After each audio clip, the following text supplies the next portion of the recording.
Naalata ko kanina pa tayo back and forth, para nag-aaway na tayo dito.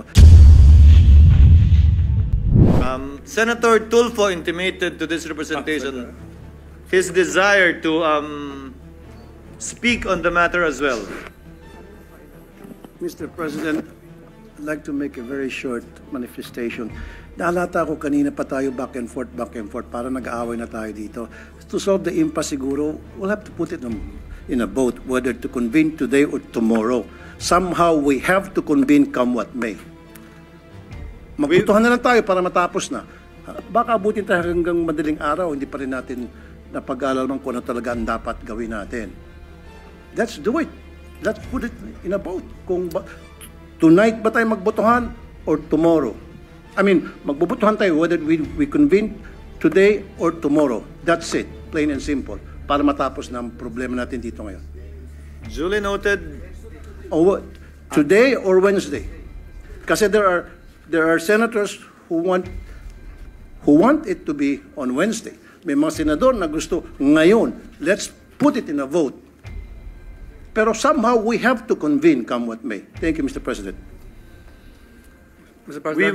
We will, Your Honor. Being a deliberative body, parliamentary practice rules dictate that we do nothing less, that things be settled through a vote. In fact, there is a pending motion by the minority leader that will be redefined and clarified. However, Chair thought it best to allow a free and fair debate where all of the members will be heard who have an opinion on this matter before finally deciding on the point. Now, if there are no other members who wishes to add to the discussion or debate, Chair would like to ask permission to relinquish the chair so that the chair can go down and speak also on the same matter. Senate President is recognized.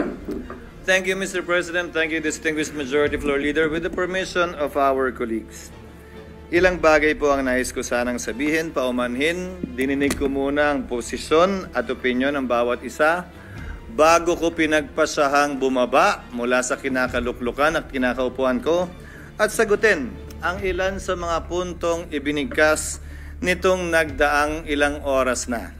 Una, nasabi na maikli lamang naman ang panahon ang kailangan gugulin para dito, bakit hindi pa ginawa noon? Hindi ba't obvious na nakita po natin itong nagdaang magtatatlong oras? Na oras na pinag-usapan natin ang impeachment, mahaba ang diskusyon. Hindi ito simpleng 30 minuto lang sa pag-issue ng summons dahil kailangan pahintulutan at payagan ang mahaba at malayang debate. At bago po ako lumayo, nais kong pasalamatan ang aking mga kasamahan dito sa Senado para sa isang maayos, civil at naaayon sa rules natin na diskusyon at debate. Ayon na rin sa sinumpaan nating tungkulin na pagpasahan ng lahat ng bagay nang naaayon sa ating paniniwalang tama at nararapat nating gawin. Hayaan mong simulan ko po ang ilang mga binanggit. Mr. President, Your Honor, I wrote the members of the Senate on February 24, 2025, outlining the basic reasons why we cannot, as of yet, schedule the impeachment complaint. Much has been said about the term forthwith, which I wrote to each and every member of the Senate.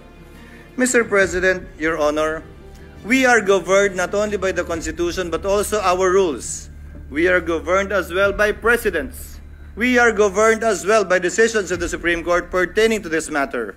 Allow me to, for the record, cite a few regarding this matter, lest they may think that it is only a one-sided opinion with respect to their definition of forthwith na agad-agad. Kada senador marahil may kanya-kanyang opinion kaugnay nito. Hindi ko pwedeng hayaan na sa record natin ay hindi maisabi ang ibang opinion kaugnay nito. Una, nakasaad po sa saligang batas kaugnay sa papel na dapat gampanan ng Kamara na dapat tugunan nila ang pagsampa ng impeachment complaint sa loob ng mga takdang panahon.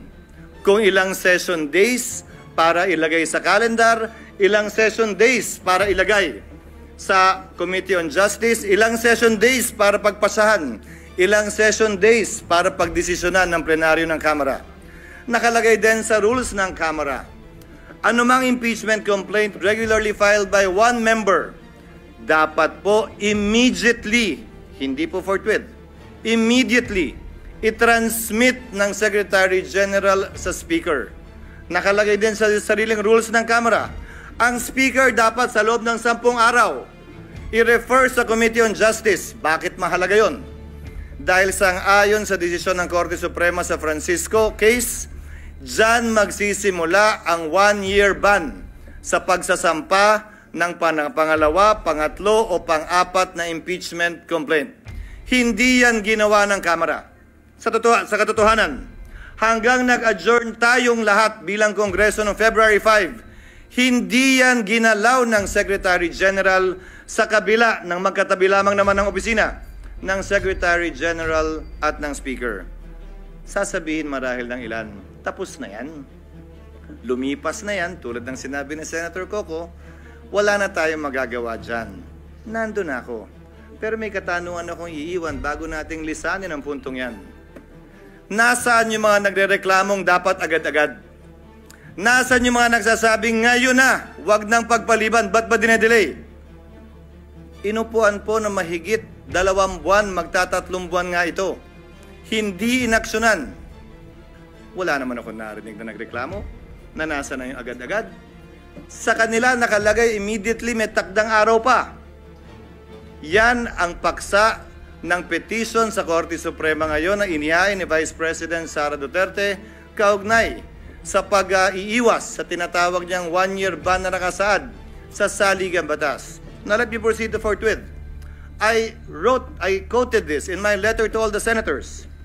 Forthwith, citing various cases, Mr. President, Your Honors, means within a reasonable time, which may be longer or shorter period according to the circumstances of a particular case. It means it is elastic in nature and varies with every case. Quote, it may be modified by circumstances and the nature of the duty to be performed. Marami po nagsasabi ng opinyon na agad-agad. Kung gaano karami po ang abogado, kung gaano karami po ang marunong at magaling, gaano din kadami marahil ang kanilang interpretasyon. Pero nasaan ang probisyon ng saligang batas, desisyon ng korte nag-iinterpreta doon na nagsasabing agad-agad nga ang ibig sabihin yan, samantalang hindi naman agad-agad ang interpretasyon ng salitang immediately ng Kamara. Kung talagang immediately ang gusto, de sana ang sinulat ng mga nagsulat ng konstitusyon, immediately din tayo. Yung immediately nga ng House, hindi yun ang interpretasyon, tapos tayo ganyan. If the prosecutors themselves, the complainants themselves were not that interested and sat on these complaints for over 2 months, tayo bigla ngayon, mamadaliin nila habang nagbabanjing-banjing sila ng mahigit 2 buwan sa mababang kapulungan. Pangalawa, bagaman tama si Senator Pimentel at sang-ayon ako na pwede tayo mag-trial habang recess. Ginawa na po yan sa kaso ni Chief Justice Corona. Again, we are governed not only by the Constitution, by our rules, but also by precedents. Subalit, may malaking pagkakaiba. Dapat nasimulan, na-refer, at nagkaroon ng plenary action sa articles of impeachment upang makonstitute ang impeachment court bago ito magpatuloy habang recess. Maraming nagsabi, mag-trial na tayo, mag-convene na tayo, sumampa na tayo habang recess. Sa pananaw at palagay ko, labag yan sa saligang batas. At dun sa mga talagang gustong matanggal si Vice President Sara Duterte, dun sa mga galit sa kanya, inis sa kanya at gustong madali itong impeachment, para mo lang binigyan siya ng dagdag na balang questionin ito sa Korte Suprema. Dahil hindi po pwede yan. At hindi po ako papayag na mangyari at gawin yan dahil lamang gusto nila at nagmamadali sila. Sinabi ko na sa simula pa lang ng impeachment process na ito, 1 linggo matapos i-file yan dito sa Senado. 2 oras bago tayo mag-adjourn sa huling araw ng ating sesyon.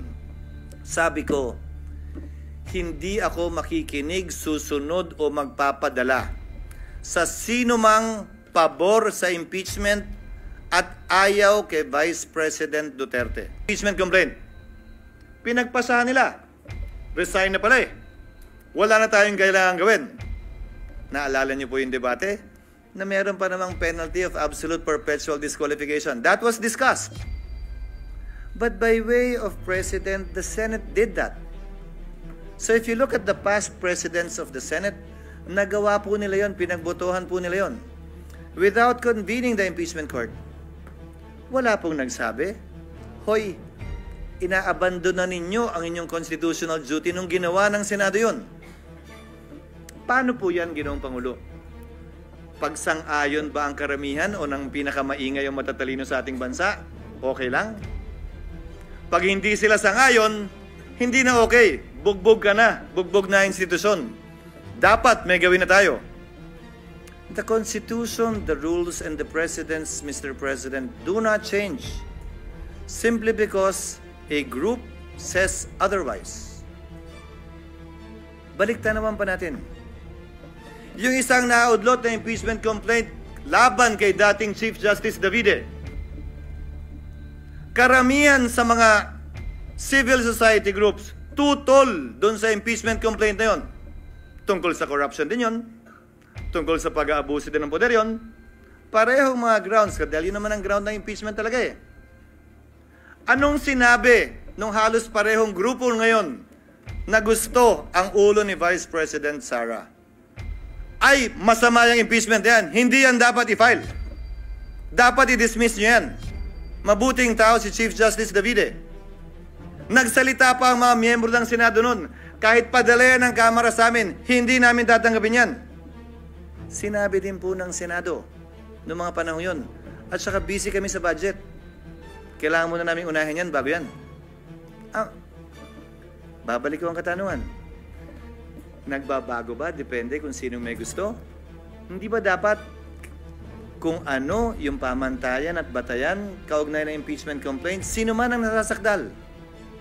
Pareho at parehas ang pagtrato natin. Ngayon, kaugnay ng kasalukuyang impeachment complaint, nakalagay po sa rules ng Senado, ang impeachment proceedings dapat i-refer sa Committee on Justice. Ang ginawa ng Senado, bagaman pareho ang rules natin na bahagi ng ating President, ni-refer sa Committee on Rules na siyang naging hudyat para buuin ang impeachment court. Sa Estados Unidos, kung saan natin kinopya ang karamihan ng mga provision ng ating impeachment rules, ang mga miyembro ng Kamara na nag-hire ng impeachment o mga prosecutors, sila ang nagbabasa niyan.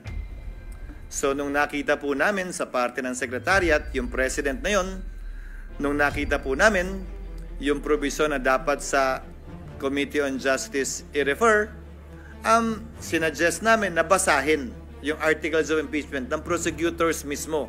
Sa Senado, hindi pa sa Korte. Para magsilbing hudyat yon ng pag-convene ng impeachment court at panunumpa ng mga judges ng impeachment court. Yung po sana ang nakatalagang gawin sa June 11. Nasabi po ni Senator Villanueva, ano nga ba ang pagkakaiba? June 2, June 3, June 5, June 4, June 9, June 10, June 11. Kung susundan natin ang ginawa ng mga ibang impeachment court sa mga nagdaang panahon, ini-issue lamang nila yung summons para mabigyan ng sapat na panahon. Ang nasasakdal na isumite yung kanyang answer dyan sa impeachment complaint.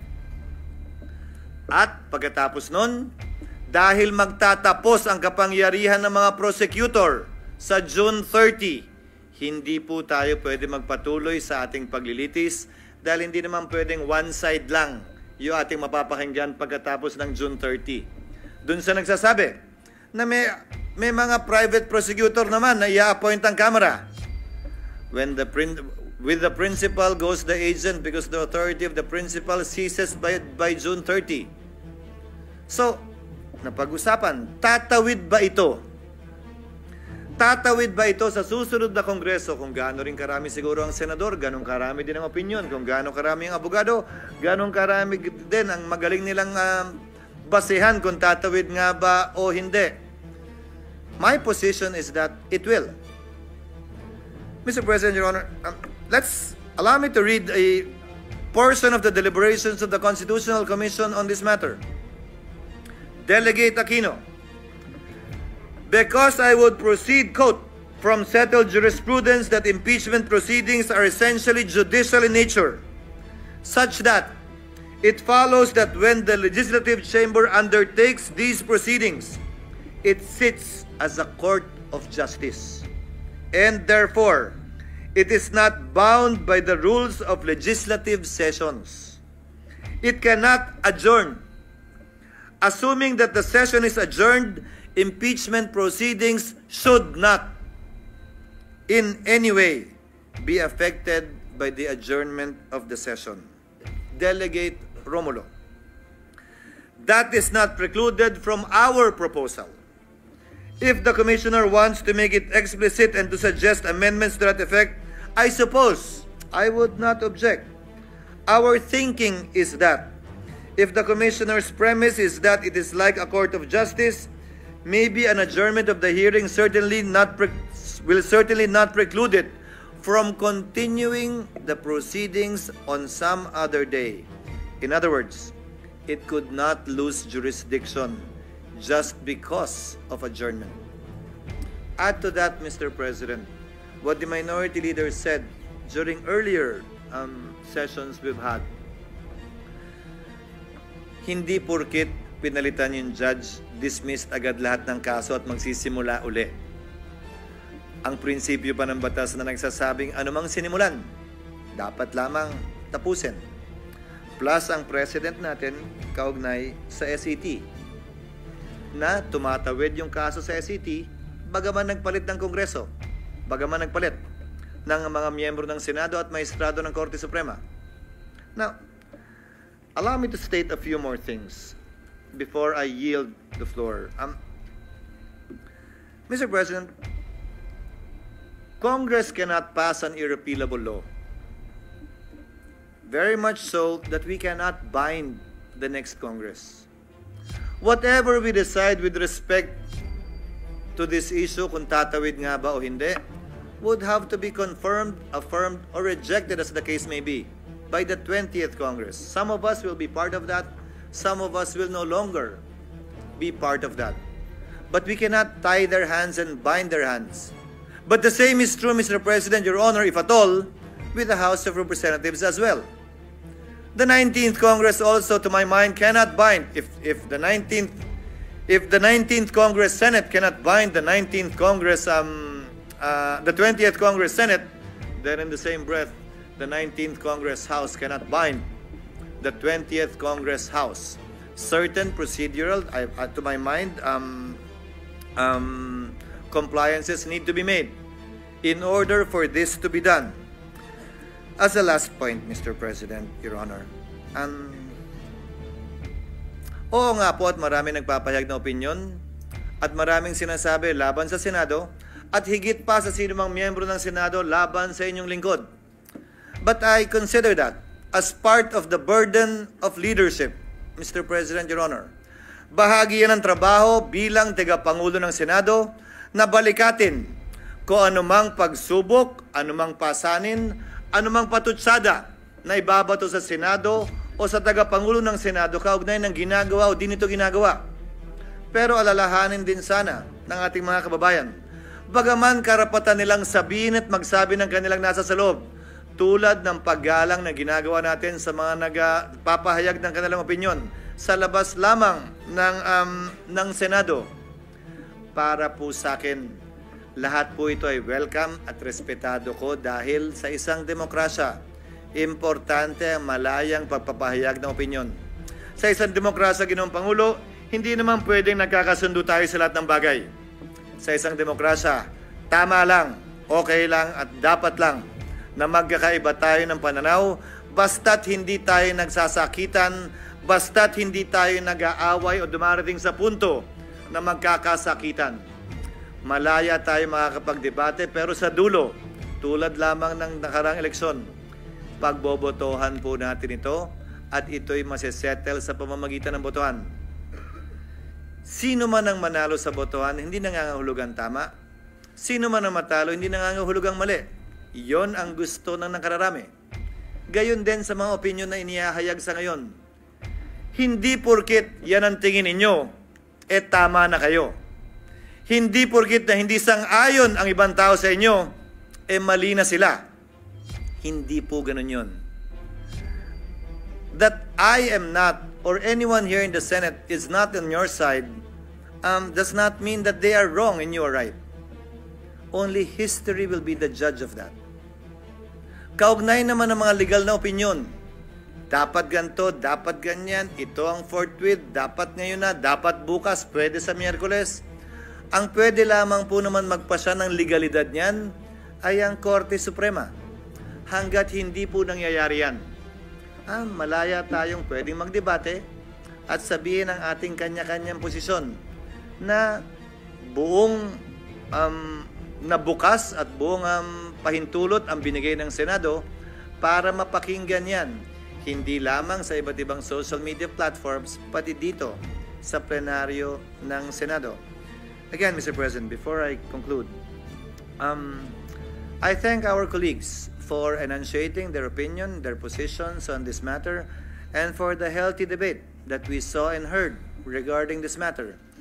As stated by Senator Tulfo earlier, at some point in time, we will have to put this to a vote. And as I believe, we will put this to a vote in the next few minutes. Hiling at dalangin ko, ano man ang maging resulta na ninanais ng mas nakararami, galangin ng kada at bawat miyembro ng Senado.